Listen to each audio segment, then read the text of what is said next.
This is Pete. And Norm, fresh from battling some zombies. And we're going to talk Dark Knight Returns. Yes. Yes, we are. After we ruined our topic this week. We went a little off track, filled itself out. It works. But let's do this. Amen. Here we go.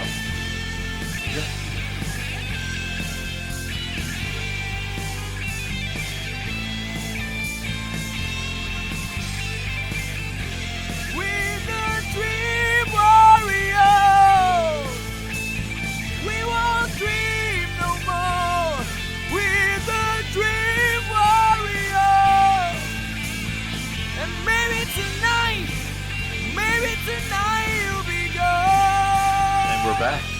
Yes, we are. You were just handling your microphone there. A little bit manhandling it. In a brutish way. What do you want? Sometimes when someone puts a friggin' nut on too tight, you gotta get a little mansy with it. That's what she said. We're here at Sunday. Yes. And it is 12:21 p.m. and we are, we've been hanging out for almost two and a half hours already. Yes. And doing a little bit different. I think we're doing a little bit different of a process. We're kind of, we went into this episode with a loose structure. Mm-hmm. Little preparation. Yeah, with very little preparation. And this is only because last night I did a episode with my sister. And we also did a YouTube episode of Bad Eats. Mm-hmm. So, and that wrapped up maybe around 2 o'clock in the morning. And you and I were ready to record by 10. Yes. So, like a good 8-hour stretch. I slept in the meantime. Mm-hmm. I didn't sleep too much. But then, everything for Dream Warriors had to get broken down and moved and then reassembled. And that's a little bit where we are now. And we're talking about horror movies. Yeah. Yeah. So, where are you with horror? I love it. It's, is it my passion. It is your passion. A little bit. So it's beyond you. Yeah, it's something that was embedded into me at a young age. Yeah, interesting. Oh, and real quick though, are we drinking? I forget. Are we drinking alcohol? I don't know. Are we? I think we are. Yeah. I think everyone knows at this point that I even go through. My sister and I were drinking last night, and we didn't even go through what we were drinking. But she didn't finish her drink, and I made her like a tall boy, and that's what I'm drinking now. And I just dumped, a little bit more mixer in it, and it's almost like this super fruity cocktail. That's a little bit bitter because I have multiple lemons in it. Okay. And I'm doing the Root Elf Reserve beer, and you're doing Yingling. Yes. Funny story. Kearns was over Friday, cracked open an Einstuck, left half of it when he left. So needless to say, I had to finish the Fallen Soldier. I don't like to waste beer like that. Me neither. That's why I drank it. Yeah. I don't like putting my lips where Kearns have been either, but alcohol is alcohol. Who does? Who does with that man? Do you envision him doing this with us one day? I mean, he could. I don't. In all honesty, I don't. You don't think he would? No, I think he would, and I think there's a good chance he would want to. But the last time that we tried it, you two spent 4 hours talking off air, and I sat there with my thumb up my butt. Yeah, but that was a little bit of the earlier days of, I would say, like me being single. I know. Like, I know. Like building momentum, it is a little bit. If that was my one night a week without the homework, it shot us in the ass for recording. Yeah. Is all. So ever since then, I've been a little weary of how smooth is it going to go when time is a factor for both of us because we both are busy. Well, yeah, I mean, technically, even today's a factor. Like time is a factor. Even today. Oh yeah, I said I'd be home at 12:30. Yeah, it's now 12:25. But at the same time, there's things you want to do inside and outside the podcast to make the podcast. Oh yeah, I know. Better. Yeah. I know. Don't get me wrong. Oh yeah. But when we schedule to record and it's all night bullshit. Yeah. But at the same time, though, too, like it wasn't a wasted night. I'm not complaining at all. It was nice for all three of us to hang out. I also feel like that was a little bit of a investment for me into him. I don't possibly setting him up for like a level of success in something else. That I thought we had momentum on, and it just like totally disappeared. But there's like a fragileness sometimes with him, right? And this is stuff I speak to him about. But anyway, We digress. Yeah, I think he's fragile. To me he's delicate. Okay, but anyway, definitely have to march towards him, like being here. It just has to happen. Okay. I'm not sure what what do you think the subject would be with Currents? Like, what are we going to discuss? We could probably go back and do another Power Ranger roundup. Yeah. So I was watching a little bit of Power Rangers Mega Force. Is it or Power Force? It's the one. Again, you're asking the wrong person. There's one where the team harnesses the power of all the other teams. Okay, I think that's Mega Force. Mega Force. Dude, what a crazy cool concept. That's the one that had all the Red Rangers, I think, at one point. Yeah, I'm but pretty dude, sure. I'm like, yo, that is so freaking cool. And I only watched like a little bit of it because I'm like, what? Because I was searching for it on Netflix. Netflix suggested Right. it. Well, Netflix has them all. Yes. They have almost all of the seasons to date. They're pretty current. Before that, Amazon Prime had it all. Okay. I think it toggles between the two. But real quick, we got like something cool to talk about outside horror. What we got? Now you got me curious. Power Rangers trailer 2. I saw that. Whoa. Yeah. I'm kind of on board now. Am I wrong? I was wrong with it being too gritty and realistic. It's still.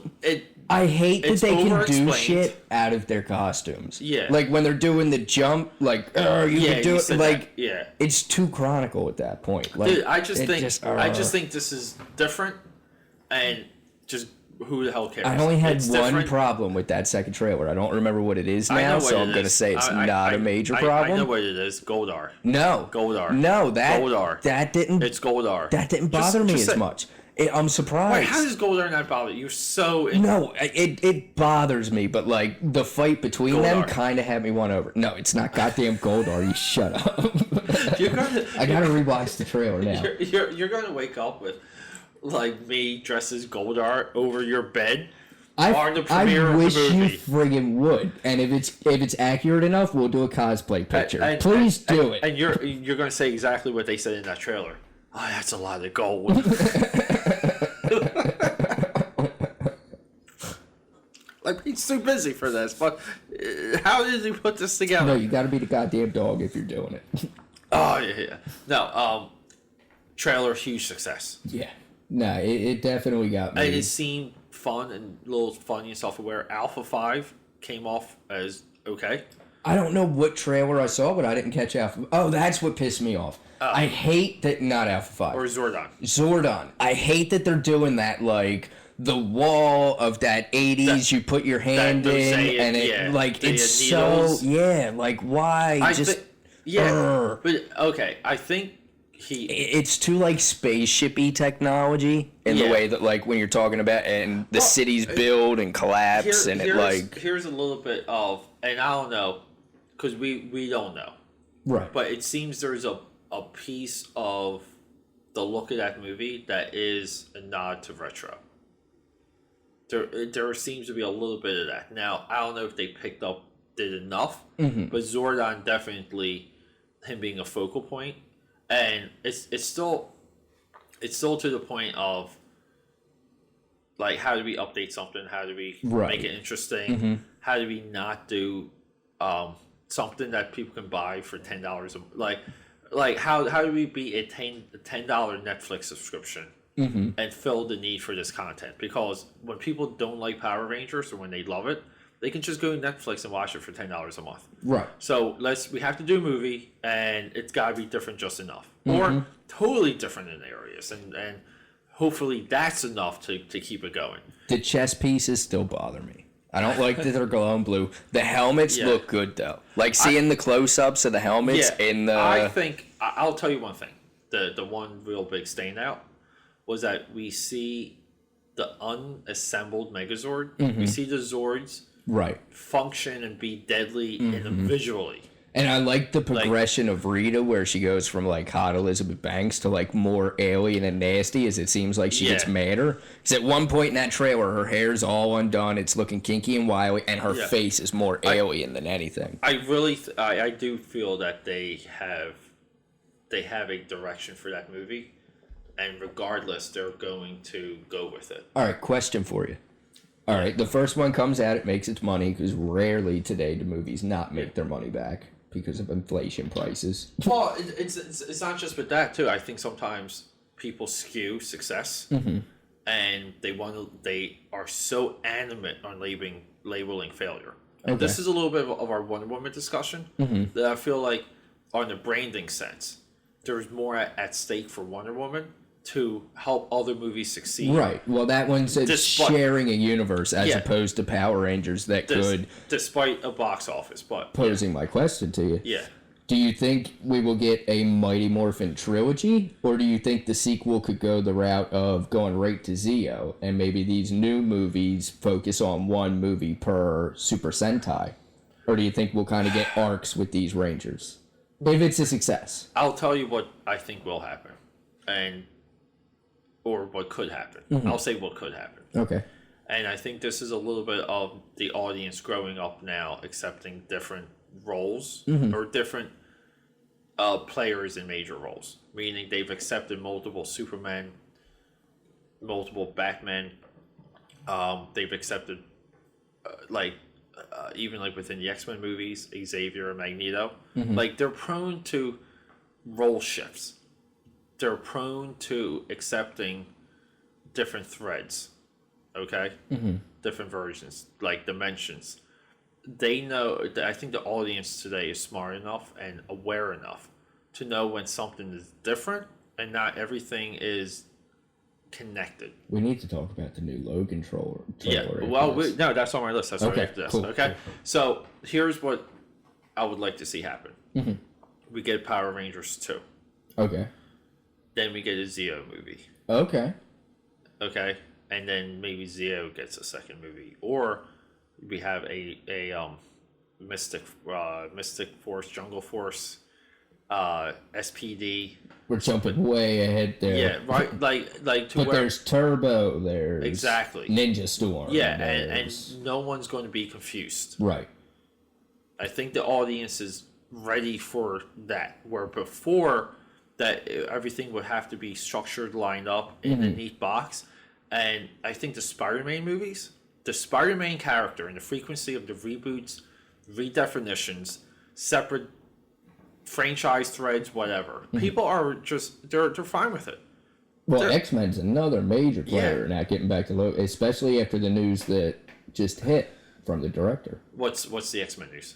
That the Logan movie's not set in the exact same timeline. Exactly. Yeah, I think that's. I think not only that, I think it's obvious that Logan is not even in the same timeline, but it's possibly in another dimension where the X-Men are somewhat media popularized. They've become hero, almost the way that the Incredibles were in their universe. Yeah, they existed. Now there's comic books and cartoons. Yeah, I just feel like this is completely different. It's almost like maybe a third thread. This could almost be the universe that Deadpool is set in. Could be, yes. Like a third separate type.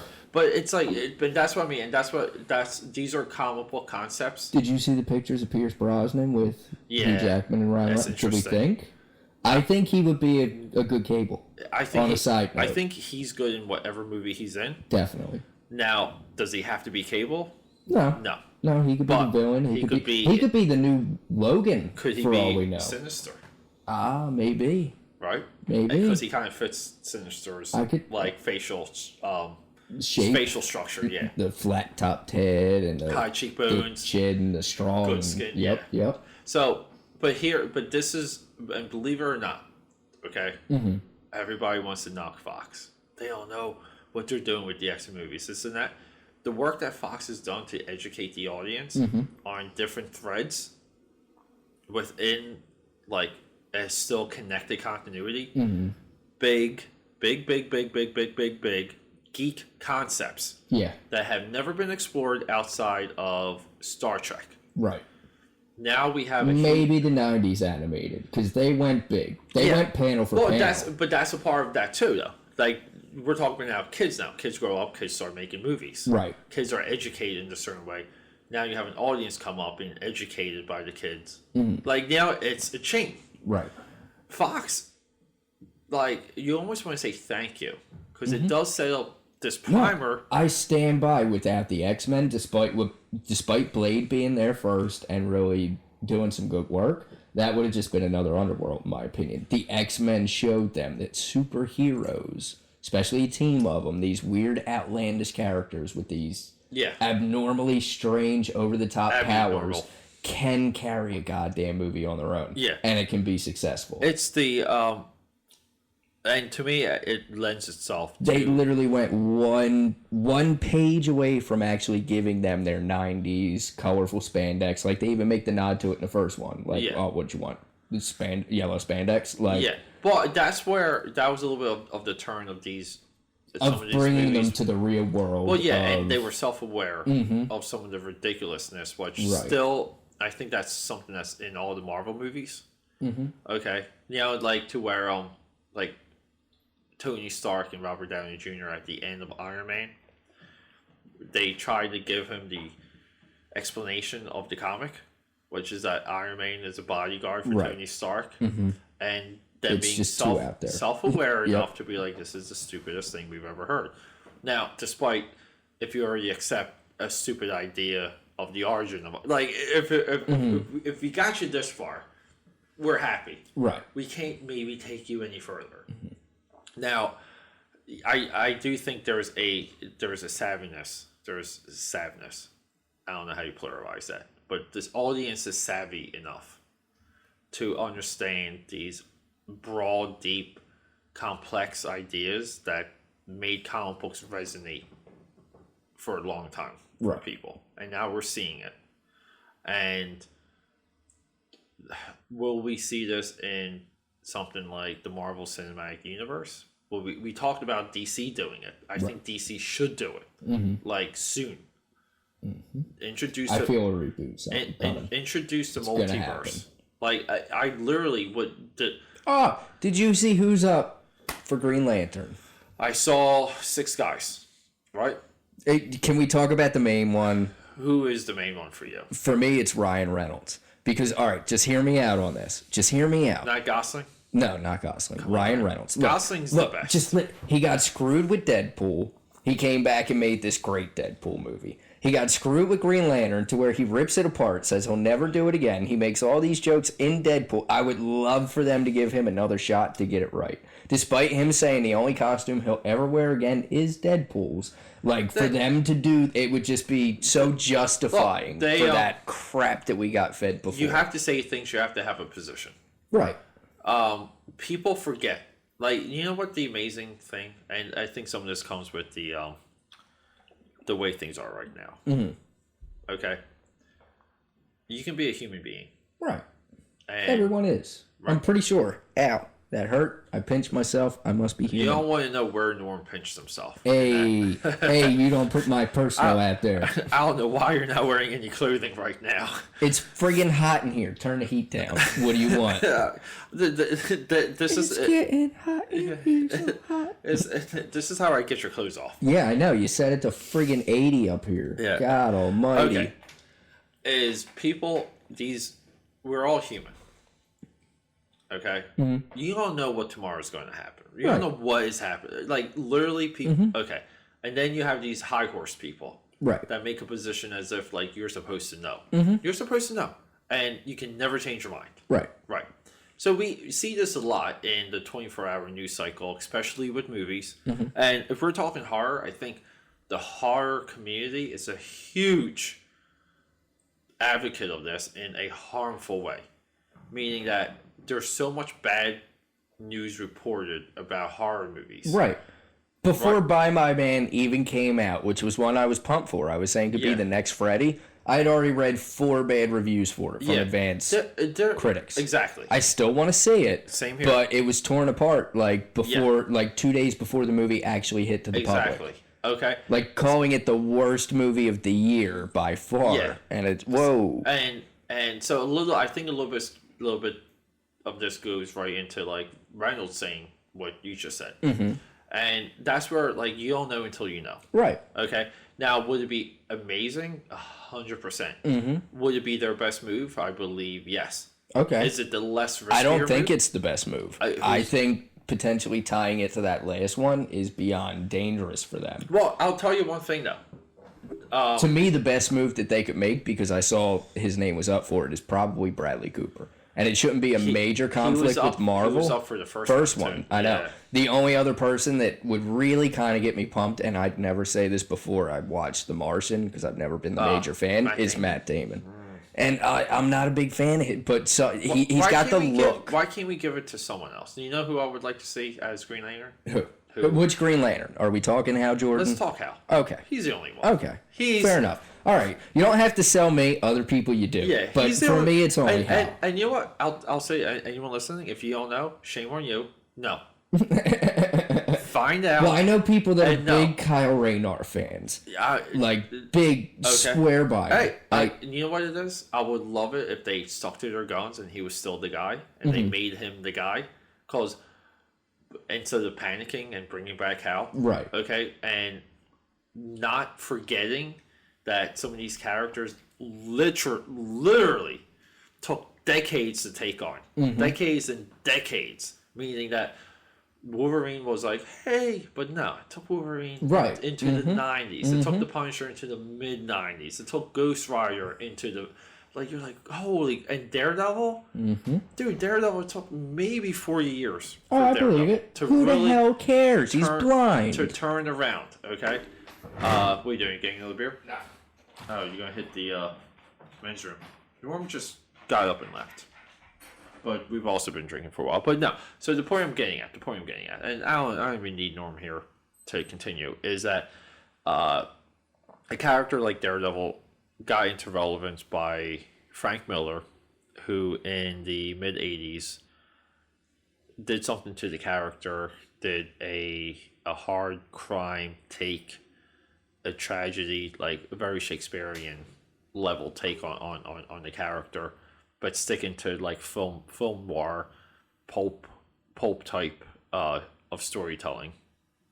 Introduced a set of villains we've all seen, but he cranked up the villains in a level of danger that got into the life of Matt Murdock, aka Daredevil, and it died. It died when this guy named Frank Miller left the book to go work around the comic industry.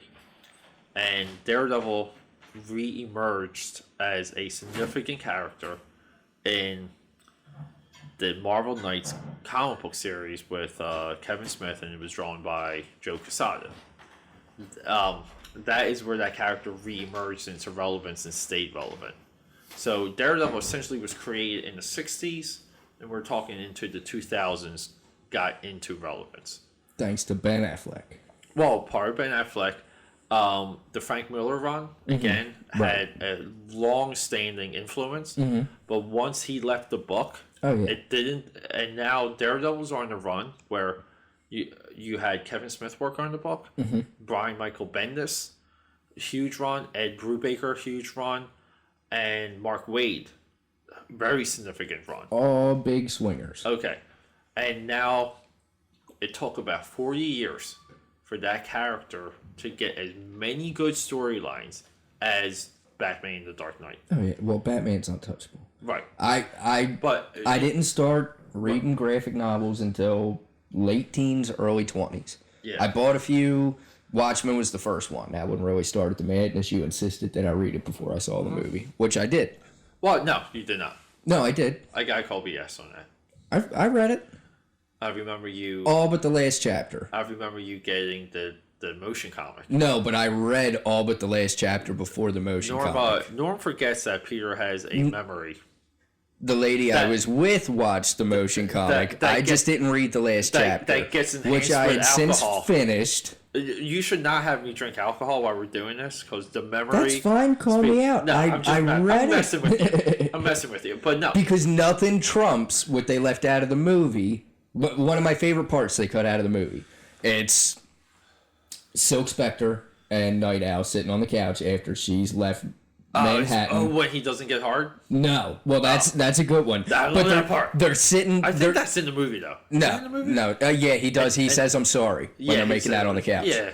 He can't get it up unless they're in the costume. I feel like that should have been something where, like, he's like, I can't get hard. And then it's like, dum, dum, dum.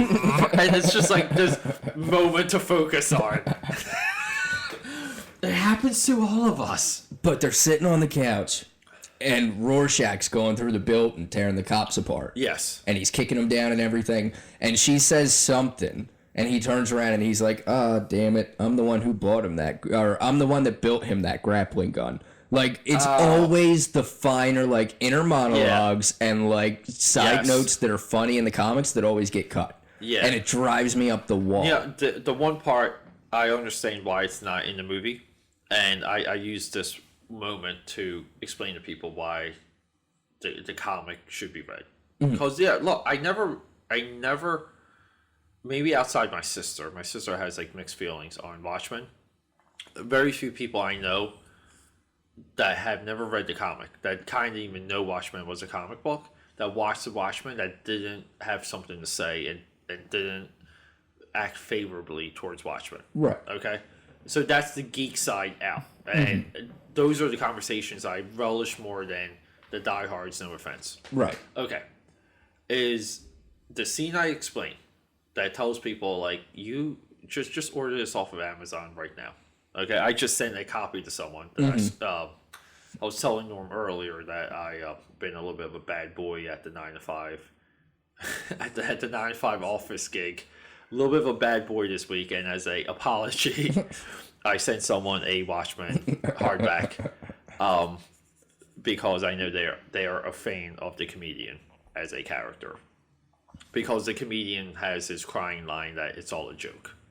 And this is a higher purpose for this person in mind. So, is the scene where Rorschach is with his psychiatrist, and he turns the psychiatrist to his realm. He corrupts the psychiatrist, where, like, the guy's in bed with his wife, and he just sits up at night. Okay. Questioning what's right, what's wrong. Or just doesn't even, like, you don't even know. Like, you just see the panels and you don't even know. But everyone comes into that with this exchange, this conversation. It's like an internal monologue that scene triggers. And that is, you have to identify that. I think as that you are responsible as living the lifestyle, being a fanboy. I think you are magnificent when you talk about the surgeon stuff in Dark Knight Returns. Yes. Like that dissection of the mutant leader. You're so passionate about that scene. Oh, dude, it's so good. Anyone will want to read it when you talk about it. It's so worth it. I hate that the animated had him using the rubber bullets when he goes in, because the whole thing is these guys are too much. I'm too old. They have to be taken out. Then the only ones that get gone are the ones that drop the grenade and their box the grenade. I also like the fact that he forces them into the mud pit. Well, half of them kill themselves because the bullets are ricocheting off of his armored tank and shooting themselves. Like, it's all within. They kill themselves off trying to kill the bat. Like, right. He inadvertently takes care of them. Yeah. And then he just demoralizes their leader in this. It's kind of like, I think one of the takeaways, I don't think it was intentional with Dark Knight Returns, is that if you look at the Joker as a chaotic force that rolls snowballs down hills and doesn't know how big they're going to get and what they're going to crash into. Right. That's essentially the Dark Knight in Dark Knight Returns. He is being the Joker. Well, even beyond that, like the depths universe that they give him of, like, the psychology. Yeah. Batman's gone. He just kind of goes catatonic and, like, gives up on life. Yeah. So until this reemergence, and then it's like, oh, my purpose is back. Let me ask you this. In Dark Knight Returns, it's been a couple years. Where are you with the opening scene? Refresh my memory. He's racing the car. He's talking to his pit crew. It kind of makes sense. He needs to... See, the only thing is, here's the thing. To rip out right. the control panel to push the car to its limits. And obviously, it's a metaphor for him. Right. See, it's real. All right. If you know he's Batman, it all makes sense. He's too old to fight. He's too decrepit. So he pushes himself in other ways. But for the crowd to see Bruce Wayne take on this, like, almost extreme persona at his age, it's kind of out of character for him. All right, so here's... Right. To me. No, you're 100% on.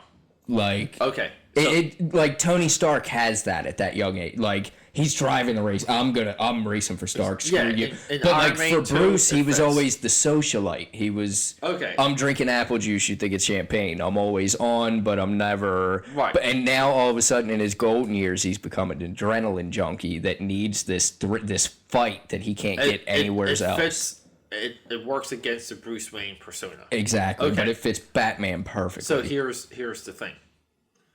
Which ties back to that line of Gordon when they do that cheers of is it still cider Bruce or are you actually us old dogs have to retire at some point? I think that's a broad point that does not come across other than conversations like this, which is a disservice. You have to read the book. Okay. You also have to know Batman. You have to read the book, other books. You have to know the book. You have to reread it. You have to you have to roll around. I never thought about it until you asked just now. But as soon as you asked, I knew immediately where you were going. So here's my contention. The Dark Knight Returns is Frank Miller's in his golden age. Right. The worst opening of any of his comics. I haven't read many Frank Millers, so I couldn't tell you. Well, too much. You could jump that into the conversation with Jim Gordon, and you have the same. Everything's the same. Right. I'll give you that. The car race. It's confusing. It's not. Shit. It's confusing. It's not important. It doesn't fit. It doesn't even add to what comes later. Right. And it kind of makes this idea that it's just kind of what Bruce has been up to for the last couple of years. He's so freaking bored. He's got to do this. Yep. And I even think on a illustration level, on the way it's rendered, like pen and paper, right? It doesn't come off well. It's a poorly executed scene. Outside of that, the only other issue I have with the Dark Knight Returns is when the Joker kills the audience in the David Letterman talk show, and he floats out. He leaves with a robotic floating dummy. Robot. Yeah. Very something weird. Like that, the ventriloquist, it's just, like Arsenal. Yeah. I think I saw those again I think they had toys of them. It was Vendetta against Gotham. It was a Judge Dredd. They came back. Okay. Yeah, it was a Judge Dredd Batman crossover comic. And like the ventriloquist is kind of the main guy. Yeah. And at some point those fly-in dummies are out spreading gas. And game it's just look, at this point Frank Miller was just like, I don't know, just working on, he was just making comics. Just a young kid making comics. Is it all going to be perfect and make sense? No, never. But no one's perfect. But if you do like an adaptation and you take that stuff out, do you make it better? Or if you do go in that thread, do you add? And now we have this is the duality now of adapting. Now, very few times do we see it where like the core gets happy. Right. Like the core audience. The Dark Knight Returns Part 1 and 2 is one of the few that made them really happy. And as much as it is faithful, like panel for panel, shot for shot, you're never going to get it, especially with Batman. Because what makes Batman great when you're reading him is the thought panels. Yes. You have the thought and the talk. The thought are always in cursive. That's the inner monologue. The inner monologue that Batman constantly has with himself is A, never come across in film or animated movies, and B, always the best parts of the Batman books. Correct. Like when he's trying to break down who the holiday killer is in the Long Halloween, it's the inner monologues over what he's saying to the particular villain he's interviewing that make that book great. Yeah, I'll say this. And it's my problem with Rorschach, going back to that, in The Watchmen. It's his inner monologues that make him a great character, and all of that's cut out of the movie. Yeah, I mean, like, we get an opening with him. Right. But at the same it's time... It's overlaid, but not to the extent that... But you know what? I think there's a little bit of an exercise with the Watchmen movie. Is if you watch that movie and add your own, like, Rorschach monologue to scenes. Meaning that, like, you know he's narrating. Like, let's just say you go into it, you know he narrates the comic. Mm-hmm. They set up the tone of the narration and kind of, like, the position of the character very early in that. Right. And then you watch the movie kind of through his eyes. Like, you kind of subconsciously work your own narration from his perspective throughout the movie. Mm-hmm. And everyone would have, like, a different take based on their life experience and all these other things. Was that a possible intention? I do think it may have been that deep. Because I do view Watchmen as a complete movie. I view Watchmen as making the proper concessions. Yeah, we're listening to... Yeah, that's coming in the headphones, yeah. I was like, where are those sirens coming from? Yeah, I think the microphone picked that up. Yeah, they did. Because it's like right outside your window. I don't know what is happening, yeah. It's kind of like funny how we're talking about the Dark Knight and we hear the sirens. Right? Batman's out there. But even that, going back to that whole with the old veteran cop going in the car and the young rookie and what's going on. Oh wait, back off, kid. We're about to get a show. Like Batman's back. When you talk to Dark Knight Returns to someone, how do you explain it? Retired Bruce Wayne coming back because Gotham City is just beyond saving. Okay. He made his dent. He went away, and the city is fallen into... And we're saying this to the person who may not read a lot of comics, correct? Right. All right. Well, how you pitch it to a person who is reading comics. It's just like... If you're reading comics and you haven't read this, you're not reading comics. That's how I would pitch it's that. always like, I could ramble off like 5 or 6. If I'm talking to someone stories about comics and they're into it to that point, a lot of people have not read this. I believe it. So how would you get just someone that's versed in the style, the artwork, the sequential storytelling, the flow of comics? How you you're like I never was really into Batman comics. Those kind of people, we've usually gone back and forth talking about our taste in comics and what we've read and what we haven't read. So at that point, I just simply say it's in my top 5. Closer to the top 3. If you want me to write the list down right now, you're going to have to give me a couple of minutes. But it's in there. Well, come up with that list. I'm going to tell you how I pitched this to comic book people. Okay.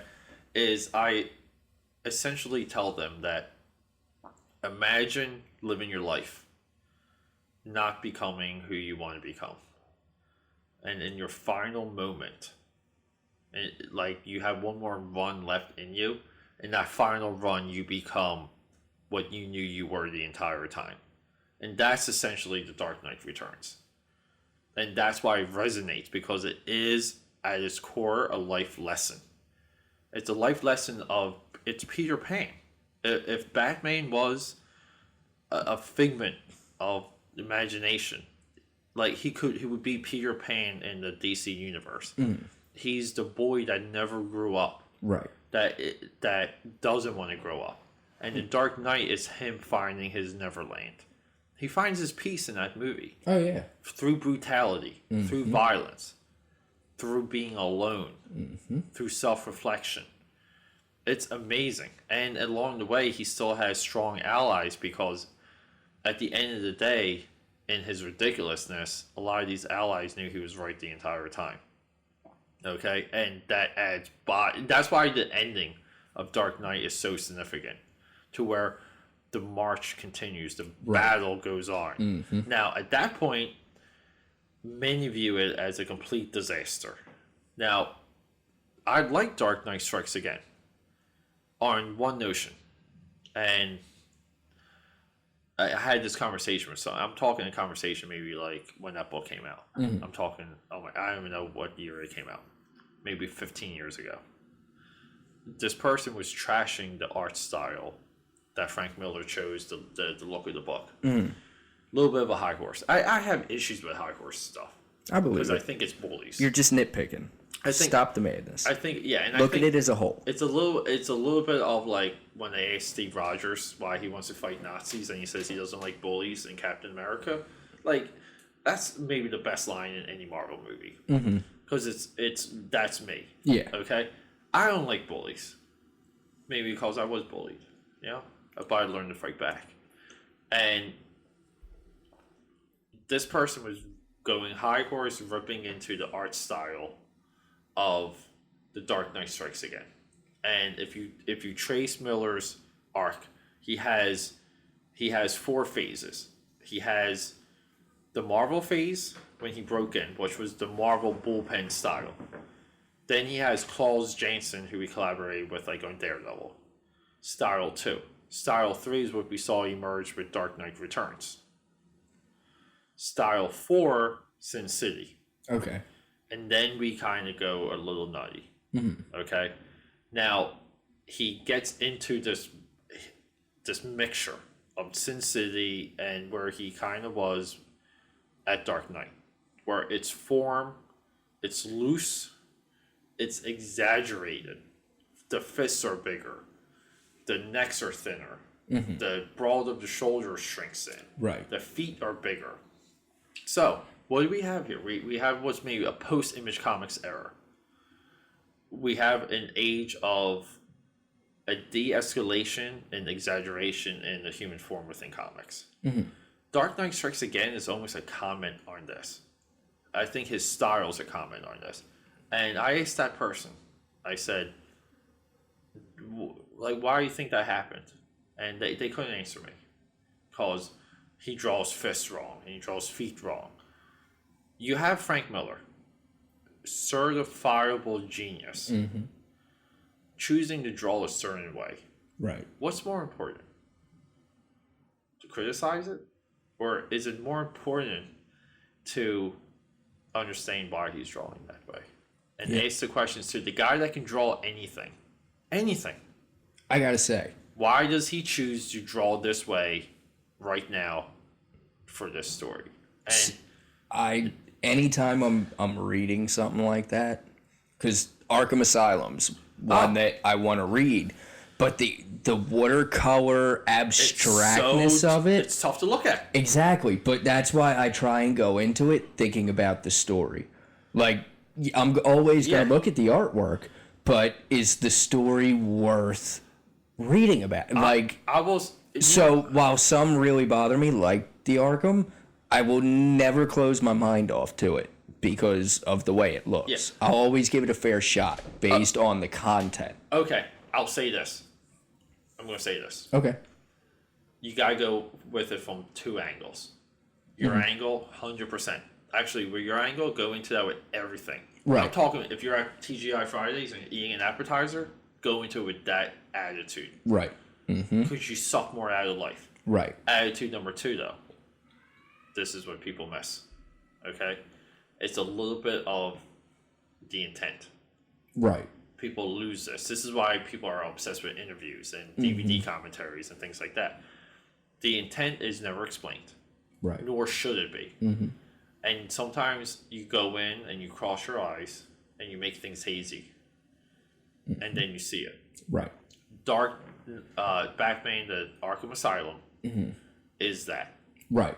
You almost have to be in a frame of mind. Exactly. The book is about Arkham Asylum, and so I would expect it to be melting colors and abstract looking. For all I know, they were trying to tell the story from inside the mind of the Joker, and this is how he sees things. Yeah. That's why it's always about the content. Exactly. And that's where it's the melding of the two. And when you consume something, like I say consume it, like wait a while, go back to it, sit on it, decide does it really? Like, is Right. this really what? I've reread the Marvel Zombie Saga 3 times now, trying to figure out like what really works and what doesn't, and where it goes wrong, and like just sitting on it because the art styles change, the timelines changes, the universe has changed where it takes place, but it's all Marvel Zombies. It goes cosmic. Beyond that, it's like you got 1, 2, and Returns are all the T'Challa story almost, the Colonel America. Yeah. But then you got like 4 and 5 with Howard the Duck, Machine Man, and Morbius in this alternate SHIELD type universe where, and it's just all like, so it takes some like, and then you got Supreme, it's all over the place. So I'll say this. So Mark and I were discussing a little bit of like where Marvel comic books is right now, and they're losing sales to DC. But a year ago, they kicked DC's butt, as they kind of always do. Dollar-wise, Marvel is making more than DC. Movement of share, like units moved, they're lacking. But it kind of always balances out, okay? We've seen this since, like, the mid-2000s. And I was trying to say to him, I'm like, look, I think Marvel's in the run right now of throwing shit to a wall, seeing what sticks, and leaving things there to mine later. Okay? And along the way, they're making some good stories. They never should have gotten rid of All New. Yeah. The All New line was really surprisingly good. Yeah, a lot of people I was reading the X-Men from that. Yeah. I hear the Guardians of the Galaxy had a good run. The main ones that I were reading were the X-Men. Yeah. Where they brought the old timeline to the new time, and there were 2 Scott Summers, and like, I go evil, what the hell happened, and the trial of Jean Grey for the Phoenix, like, that was a solid. Uncanny Avengers was another one that I was actively following. So, you have a lot of this, okay? And what I feel like is, when it comes to Marvel Zombies, it's almost like the awakening is going to come with Marvel Zombies, where someone does exactly where we are right now. I would kill for them to make an animated movie. Yeah, well, it could be a movie, it could be a Netflix would be awesome. 6-episode show. Right. And then there's enough there right now for Marvel Zombies that you can cherry pick, and be a creative director. Right. The role of a creative director is you choose the best ideas. And that's it. Yeah. Okay? Yeah. And we will see that with Marvel Zombies, because I would kill for an R-rated animated movie the way that they did with The Killing Joke, or some of the more hardcore DC animateds, and just say, hey, it's a fan service, you guys wanted it, we're giving it to you. I would love a animated series. I really would. Yeah. Because I think you can go to the beginning. Well, I finally got around to reading Returns. Like, I just finished it before I went to Florida. Okay, yeah. Like, I finally, because it goes 1, 2, 3, 4, 5 Returns, finally. 3, 4, and 5 are completely separate. But you know what? Like, don't you think it's kind of structured the same as, like, Night of the Living Dead versus the zombies versus... Because there was, like, a lawsuit that George Romero had with the producer of that movie. And one could use The Dead, and one could use The Night Of. Okay. And the two of them made movies on 2 separate threads. Makes sense. And the threads are separate, but they also... Like, it's so interesting. And this is the type of chaos you want. Right. This is... I think in my... when I was growing up, everything was 1989. The Dark Batman, Michael Keaton. And that was, like, such a ground zero point for me, where... It was like, wow, like, this stuff's just fantastic. I love the imagery, the logo, the merchandise, all of it. Just loved it. And then you kind of grow up as an adult, and for me, I realized that how much of the Joker is in everything. And the Joker is the real point of, like, an outlook of life. Which is, I'm not saying you be a criminal. No one's saying being a criminal, but I'm just saying you create enough motion. If it feels good, you do it. Yeah, that's the Joker's mentality. Yeah, and how many people do you know can't even do that? How many people do you know that don't know to, like, create chaos in their lives? So I'm not talking about crazy, like, criminal chaos. I'm just talking about, like, chaos to where, like, trusting things will balance out. Trusting that it's going to end up a certain way. Take a risk. Rearrange your house. Right. Yeah. Buy a new car. Yeah. Create some chaos, damn it. Yeah. So get off the couch. What are you doing? So listening to us. Get to work. Wrapping this up. Wrapping this up. Okay. Tell me your top 3 comic books. Top 3 graphic novels. So you had all this time to think about it. All right. Number 1. It's always going to be number 1. Oh wait, real quick. I just want to interject? Okay. I just want to interject. This is in no way a concrete list. No. Lists shift. Yes. They change. They evolve. I'd have to be at home staring at my graphic novel bookshelf. It's a little one, but it's full but for me to really hammer out like what's. But these are the ones that have stood out since Pete asked. But number 1, yes, and always number 1, Batman versus Predator. Wow, always good call. The art style is great. Kubert. It's as bloody as a Predator story should be, and Batman is as finest as a detective, and he finally gets to cut loose in that and kill something because it's the only way that it needs to be done. Yes. Well, it's when you're facing the Predator. Right. It is, Number 2, Dark Knight Returns. Yes, easily, because that's just... I'm so curious on number 3 now. Number 3. It's going to be a toss-up between, I would say... Freddy versus Jason versus Ash. It was a limited run series. Yeah. But it paved the way for a great sequel where all the survivors come back and pretty much get slaughtered except for a handful from both franchises. Interesting. Yes. Judge Dredd Origins, which is the entire backstory of where Judge Dredd comes from. That was going to be the sequel for the movie, and I had to track it down at that time, and it really is a solid mythos building. Talking about Judge Dredd, you know what's fantastic? What's that? Judge Dredd Aliens. That's the one you gave me. Fantastic. I still got to get the Predator book. Yeah, the Judge Dredd Aliens, I don't know why, just freaking works on a comic book. I'm a like major a crossover guy. Level. Yeah. Like major. I love Joker mask, where the Joker literally gets Loki's mask, and it's drawn in the Bruce Timm style. Harley Quinn's a major player. Poison Ivy, like. You know what's a good one that you would? Batman almost looks like the Tick in the art. For that. Okay. Another great one is Batman, Spider-Man. Okay. Where I've been staying away from the Marvel DC crossovers because they actually have trade paperbacks that feature all of them. Yeah. So here's the thing. So because I want the Punisher Batman one. So guess who the villain is on Spider-Man's side? Rhino. Well, you know Batman's gonna have Joker, right? Right. No, it's Carnage. Okay. Carnage was a inmate, insane. They equaled the villains in that. Okay. Right? You had 2 insane individuals now. Very nice. Okay. And they play with that. And it's also drawn by Mark Bagley, who is probably the greatest Spider-Man artist of all time. Okay. Okay. Is he greater than McFarlane? That's a tough, but McFarlane would be 2 for me, and Bagley would be 1. And then we go to the classics. We go Romita, Ditko, and so on and so forth. But for me, the top 3 off the top of my head, I'm going to exclude my go-tos, which is Dark Knight Returns and Watchmen. Okay? Number one's Akira. Okay. I've yet to read that one. 6 volumes, still available. Number 2 is Mouse with Art Spiegelman. Okay, that's a great one. I read the first one. I have to read the second one still. Challenges, pushes the art form. Okay.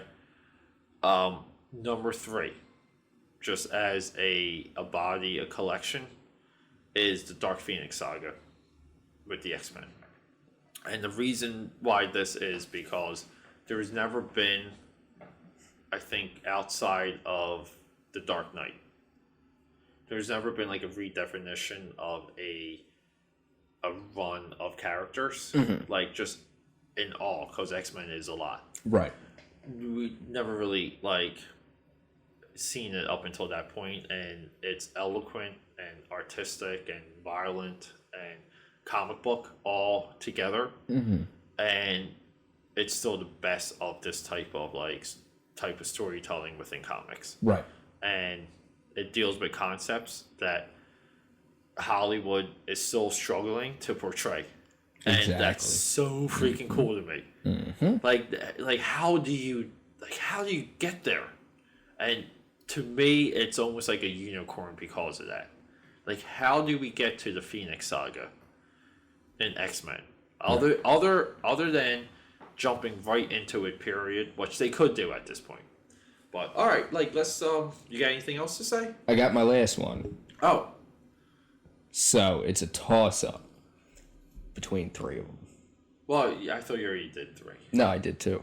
No, you did. I did Batman vs. Predator and The Dark Knight.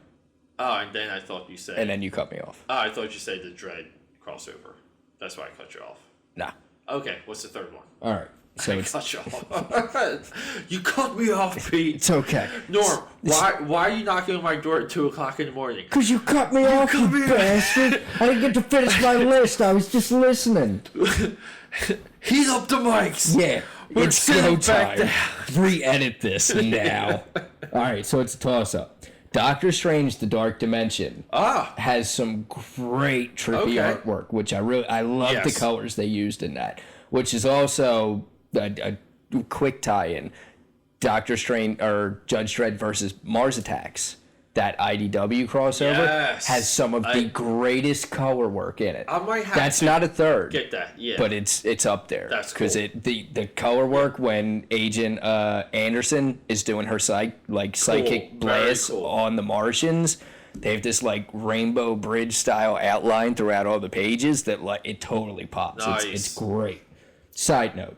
All right, the Nicopole trilogy is probably my third favorite. Okay. Because it was a bitch to track down, took me years based off of watching the movie from Enki Belial or Belial or he's French, what have you. French guy. Yeah.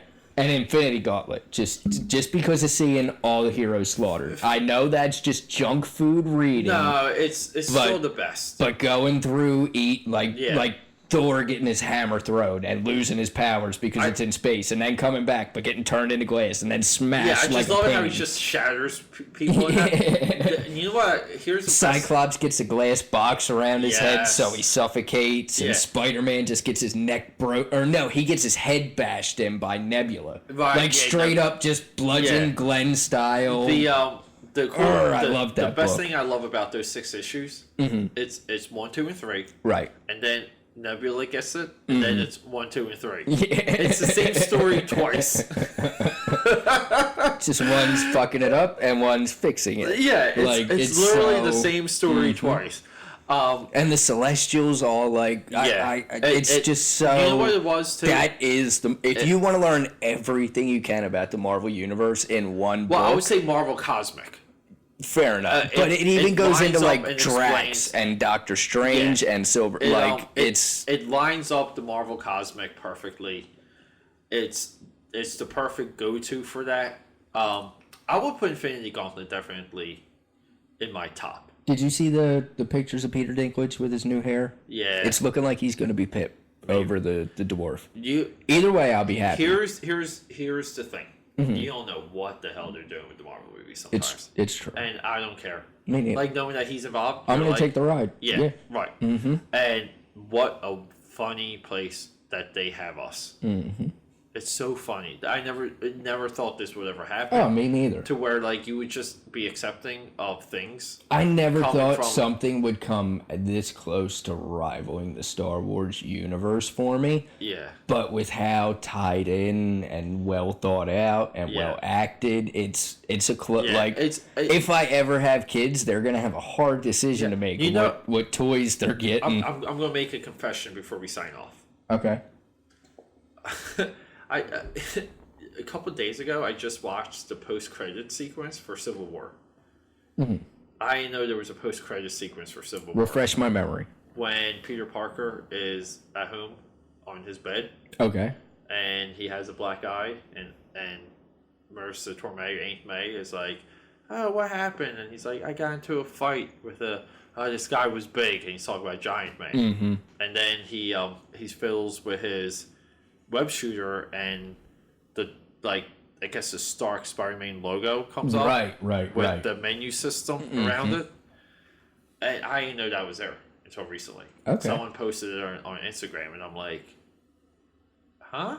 I must have not seen that one since the theater. Because I always stay at the theater. Marvel. I had no idea. But when I'm at home, sometimes I forget and I turn them off. It goes to show you to where, like, because we discuss this a lot. This is me consistently analyzing where things are, like just even in my life, and everyone knows like I have a geeky background and I love this stuff, but I'm not into it, but I am into it, and I'm entertained by it, and so on and so forth, and like even for me though, because sometimes my standpoint is different, like my positioning is different, but at the same time, I'm still open for discovery and surprises, and this was like a huge example of me like loving the movie. Norm is what you got, bathroom again?